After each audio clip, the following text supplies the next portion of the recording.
So ngayon po ay ikukwento po namin ang part 2 ng abandonadong bahay sa dulo ng kalsada. Pagbalik.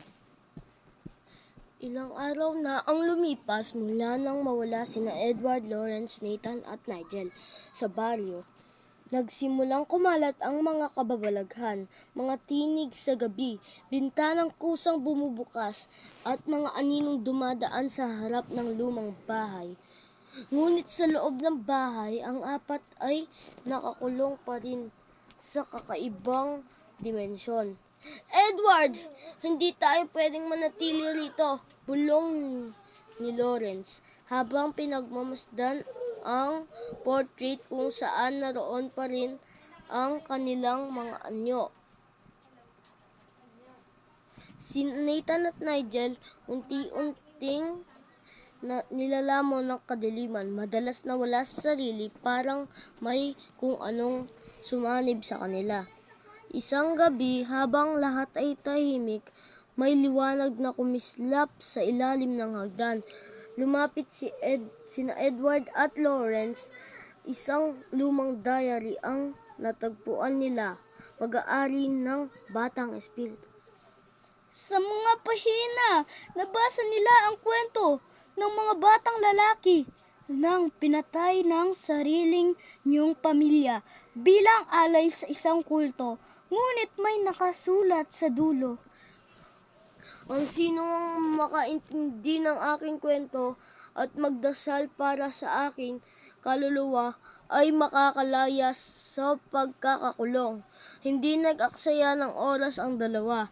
Magkaharap silang lumuhod at taimtim na nanalangin para sa bata. Sinabi nila ang pangalan ng bata, Elijah. Nagliyab ang paligid at nagsimulang mag-iba ang anyo ng bahay. Ang sahig ay lumiwanag, ang portrait ay nabasag at ang mga bintana ay bumukas. Edward, Lawrence, sigaw ni Nathan, pero huli na. Hinila na siya ng anino. Samahan niyo kami, sigaw ni Nigel. Ngunit ang boses niya ay boses ng ibang nilalang. Lumabas sina Edward at Lawrence habang may liwanag na bumabalot sa kanila.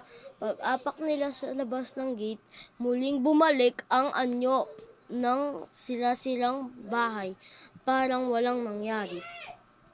Nang lumingon sila, nakita nila sa bintana ang mga anino ni Nathan, Nigel, nakangiti. May utang pa tayo sa kanila, bulong ni Lawrence. Oo, sagot ni Edward. Hindi pa tapos ang lahat. At yun na nga po ang katapusan ng kwento. Wait for part 3, guys. Please like and subscribe as you say. And pakiring na rin po yung notification bell para updated po kayo sa mga videos namin. Bye!